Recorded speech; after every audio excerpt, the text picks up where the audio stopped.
Looking for Sally, the podcast.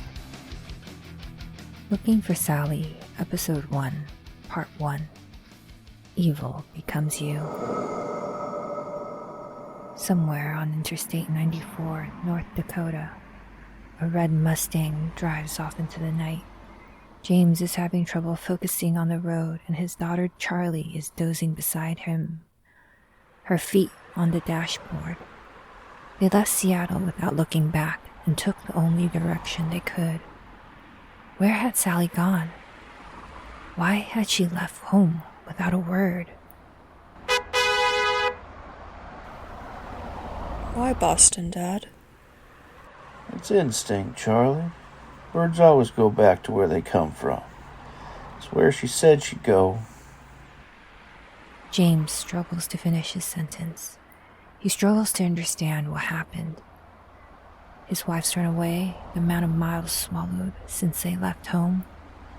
Fatigue and amazement mix like a bad cocktail that makes him dizzy. Take your feet off the dashboard, Charlie. We should reach Bismarck before midnight. Do you think she's alive? Of course Mom's alive. She's just going through a bad time. We'll stop soon, I promise. You've been saying that for hundreds of miles, Dad. You've been saying that since we left Seattle. The roads and signs continue to roll by, and Charlie is uncomfortable. Her gaze wanders from the road to the rear view mirror where she sees her face blur and distort. She wonders if she's following the same path as her mother. She wonders why she left them. I'm sorry about the fight at school. You were right. It wasn't worth it. Always the same girl? I'd rather come work in the workshop with you. We had this conversation before. You're too young. Red neon lights a few miles away begin to dance in Charlie's eyes. James takes the exit and the car pulls into a parking lot. The air outside is icy cold. Charlie shivers. Is this a bar or a motel? I don't know. Let's find out.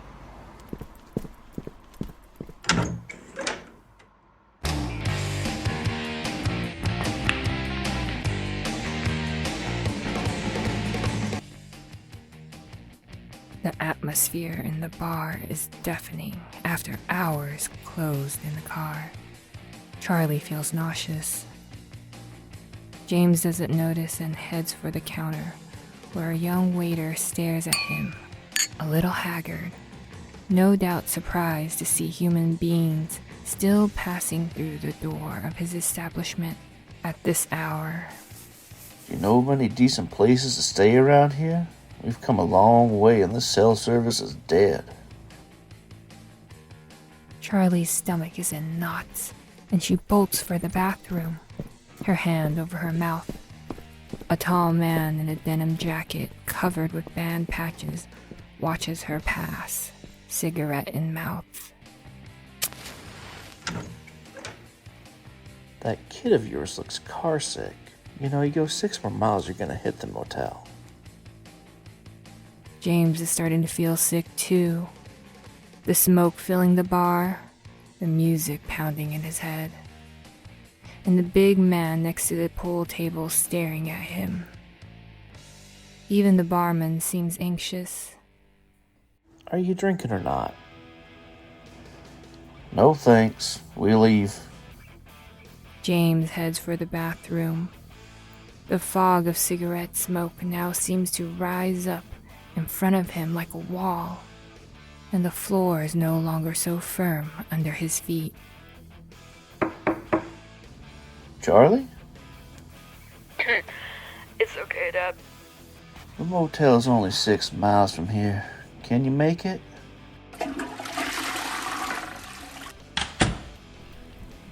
Don't look at me like this. I'm sorry, sweetheart. The exit door looms in the reddish glow of the neon lights outside. Charlie walks towards what her foggy mind imagines to be the antechamber to hell. But she feels a gaze upon her. Insistent, dirty, disgusting. Whoa, check out that pretty young thing. Hey, sweet thing, buy a drink, honey? The voice of the man looking at his daughter comes out of nowhere. James's stomach clenches. The exhaustion, the road, Sally. It's a mess in his head. Charlie realizes that her father is itching to fight. Come on, Dad, let's go. Leaving so soon? Damn, she's a feisty little thing too. I like that. Shut the fuck up. Just enjoying the view, Daddy. Please, Dad. I'm exhausted, and he's just another jerk. Maybe Daddy wants to play? Fuck. Son of a bitch! Dad, stop it! The pool cue smashing against the wall snaps James out of his anger. His head buzzes to the point of dizziness. Charlie's hand grabs his shoulder. That's enough, let's go.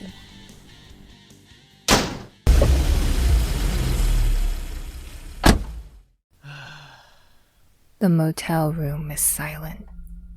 Charlie is sound asleep, and only a faint glow illuminates James's pale face. His eyes stare into space as he removes his shoes like a rusty puppet.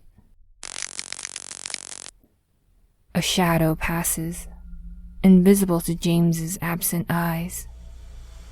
The light flickers, then goes out with a crackle of agony. Fucking motel.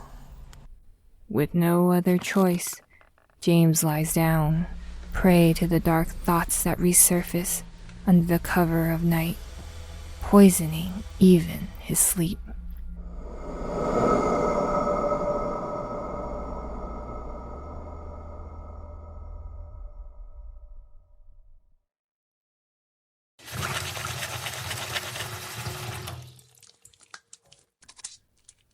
Motel room, 8 a.m.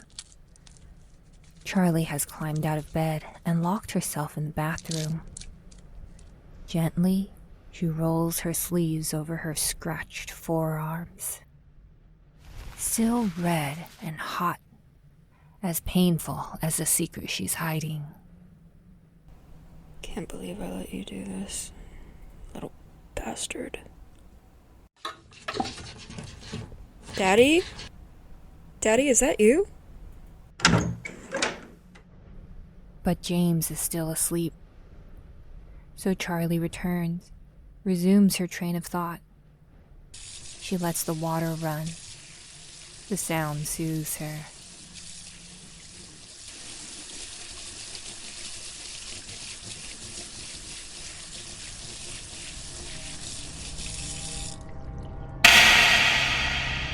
That's when she sees him.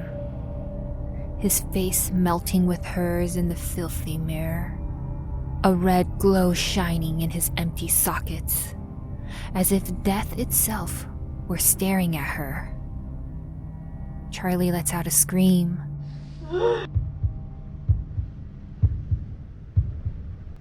Charlie? Charlie doesn't answer, terrified by what she's looking at, and what's looking back at her. Sweetheart. Charlie finally manages to take her eyes off the mirror. The apparition has dissipated, but she can still feel his presence.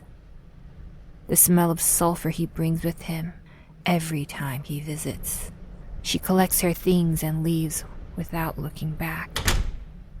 How long you been up? Long enough to be hungry. Can I go down for breakfast? You're gonna get sick again. I still have to eat if I want to stay alive. But, hey, that's up to you. James stretches his hand to his shirt and glances out. A thick mist covers the parking lot. I guess we'll have to wait for the fog to lift anyway. A few feet from them, sitting at the bar of the same second-rate North Dakota motel, another castaway of the night is on the phone with his wife. I turned my head, and she was gone. Like I tell you, Clarita, very odd. She missed her plane and was desperate to get to Boston. She told me a story, but I don't think she was in the right mind. Yes, darling, I'm done with this business. I'm going home. That woman's name, he'd already forgotten.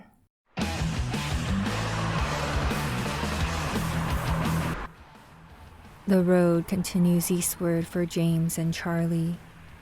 Interstate 94 stretches between the plains of the Dakotas, and Charlie is on the verge of sleep when her attention is drawn to swirling lights of emergency vehicles on the side of the road. The Mustang swerves and Charlie, hypnotized, sticks her nose to the window to watch. Oh, you think they're dead? Look away, Charlie. Looks pretty ugly.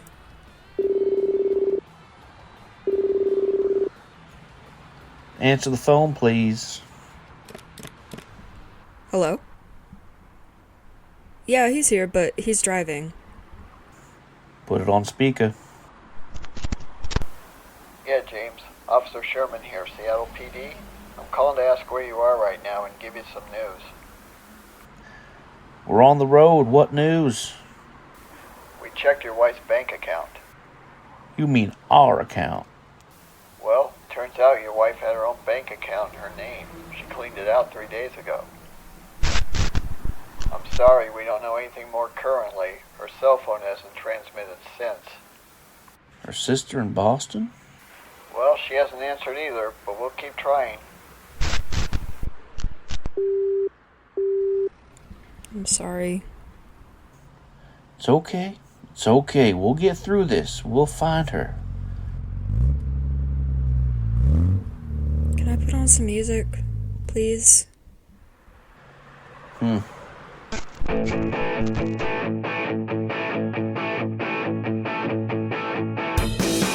Meanwhile, in Seattle, a woman in a long dress, her face hidden behind large sunglasses, walks toward the entrance of a store where a poster advertises a guided tour of the city's underground.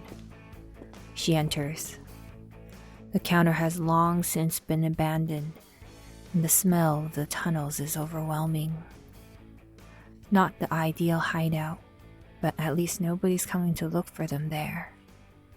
She climbs down the flight of stairs, clinging to a rusty metal banister, and heads up a corridor.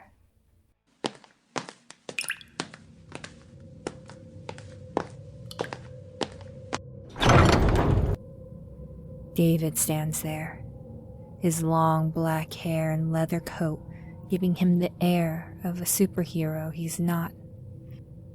His soul is as stale as the air in the underground tunnels where he hides. The walls ooze. Used syringes litter the floor. You're late, Kay. I had to get rid of my husband. Seems like he didn't want to leave this morning. What do you have? Karen drops a pearl necklace and 2 credit cards on a rickety table. That's all I've got for now, but I still have to search the house. David's gaze doesn't linger on the meager booty.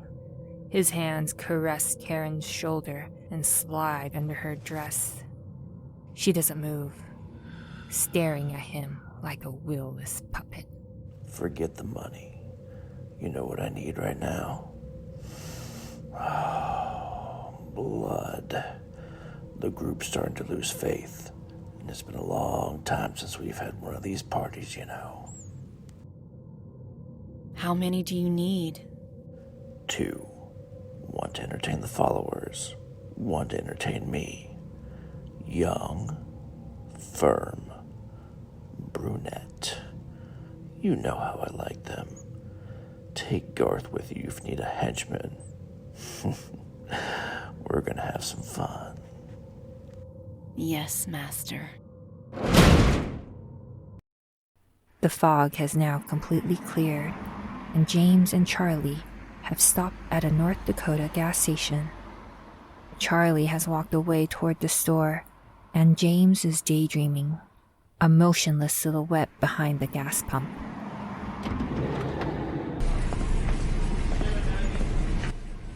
Charlie usually thinks of everything, but this time she's forgotten a little detail that resurfaces as she crouches down to grab a package from the shelves.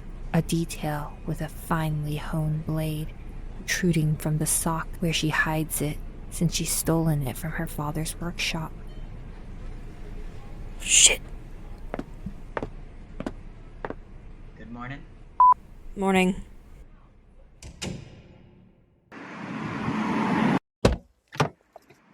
Can we go now? Of course, if he found out, her father would have questions. And that wasn't in Charlie's best interest at all. In a move quick enough not to be seen, she tucks the knife under her jeans. For a brief moment, the quivering sensation in her stomach returns, then fades. Yes, Daddy. I'm ready now. The miles pass. Charlie has fallen asleep against the window, despite the tremors of the road. And James looks at her for a brief moment. She looked exactly the same 10 years earlier.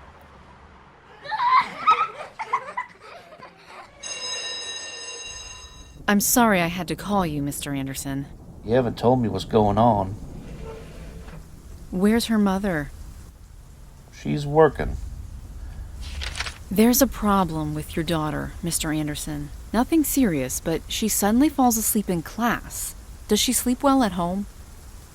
The suspicious look in the director's eyes remains etched in James's memory. Of course she didn't know what was going on at home. That Sally worked night shifts, and that he fell asleep exhausted at the foot of his daughter's bed, often long before she did. That he had enough of this life. Talk to her mother. Sally, darling, please call me back. There's a problem with Charlie. If you could come home, at least call me. But Sally never called back. And it was the same feeling of abandonment and loneliness James felt driving on that highway in search of a shadow. Charlie had a strange feeling when she opened her eyes again. Her father had just cut across 3 lanes to the nearest exit. We're not going to Boston anymore? I feel like getting off the highway. How about lunch outside? Are you serious? In the middle of November? It's not that cold. There's a lake a few miles south. We could stop there. What do you think? We're not looking for Mom anymore? Of course we're looking for her. But right now, I need a break. Are you sure we need all this food? Is it a girl or an ogre I've got? I'm starving. Will you let me drive? I don't think so, you evil creature. While Charlie climbs into the passenger seat, James tries to wedge the overflowing bag of food into the trunk, between the clothes and the strange box he'd almost forgotten about. James had been trying to get rid of it for a long time, but he made a promise to Sally. So he simply tightens the strap that keeps it closed to make sure that whatever's inside doesn't escape. He can't see it, but traces of dried blood smear down one side of the urn.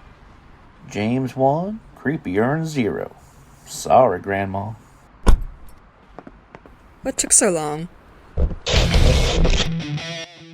Oh, come on. Not again. The driver picks the music. Yeah, and the shotgun shuts his cake hole. Did you notice that I didn't throw up in the car this morning? Thanks for that, my daughter. Where do you think she is? I don't know. My gut tells me she's arrived home. I think so too. We must have the same guts. But what if it's just the two of us? Don't say that, sweetheart. I'd be fine with that too. James doesn't answer, and Charlie decides to put the conversation on hold to go and change. What if this wasn't just a teenage provocation? What if she really meant it?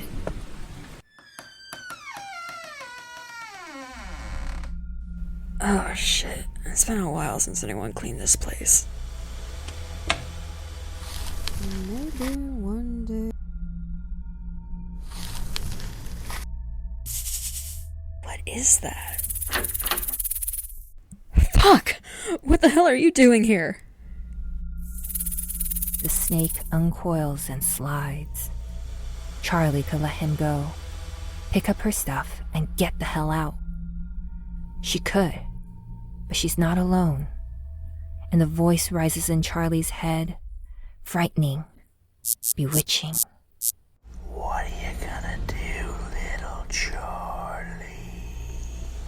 It's inside her. She feels it, the turmoil in her mind. She knows that it's the only way to get rid of him. Fuck it. I'm sorry, buddy.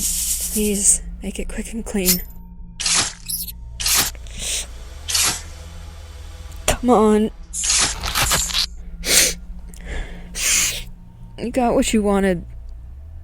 Now that the show's over, leave me alone. There are only a few feet between her and her father, who has unfolded a map on the hood of the car. A few feet to lower the tension and calm the frantic beating of her heart. To get rid of this feeling and this metallic smell all over her. What took you so long? Is everything all right? Yeah, but we're gonna have to do the laundry. As soon as we can. I just thought of something. As they set off again, hundreds of miles away, the rays begin to filter through the curtains of a hotel room. A woman lies inert on the bed. Her belongings are scattered on the floor. The steady sound of air conditioning seems to whisper a name she herself has forgotten. Sally. Slowly, she turns around. She opens her eyes. This isn't my house. Sally barely dares to make a move. She slowly turns her head, heavy as an anvil. She wiggles her fingers, worried about making a noise and alerting someone. But who? She's on her own. The day seems to be dawning. So, very slowly, she sits back down on the edge of the bed.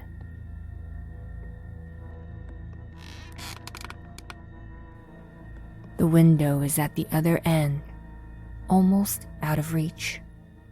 Her legs are weak, but Sally wants to know, and pulls herself up, leaning on anything she can find. She shakes, wobbles. What the hell is going on? Her hand catches on the curtain. She almost falls. And then she pulls, slowly, to reveal the street below. There can't be more than 2 floors between her and the ground, and she has no trouble recognizing the park just down the road. It can be. An irrational fear overcomes her. The mad idea that she has been locked up, detained. A man passes just below the window, and she immediately closes the curtains. Fear of being seen. The questions race through her head like the frantic pecks of a crazy bird. How did I end up here? She turns around and is not reassured by the sight of her belongings littering the floor. Cautiously, she backtracks to the bathroom, enters, locks the door behind her. She turns around, runs the water in the bathtub, and removes her clothes. Gently, she slips into the almost scalding water. She lets herself go. You're home. Oh, Sally, darling. The contents of the shower gel bottle spill into the bathtub. Sally doesn't know if it's her or someone else, if her hand really belongs to her. Nothing seems real. Nothing except the twinge in her heart that lingers even as she's submerged shoulder deep in water. A disturbance, a warning. Sally's mind is wrapped in a cotton ball. Everything is in slow motion.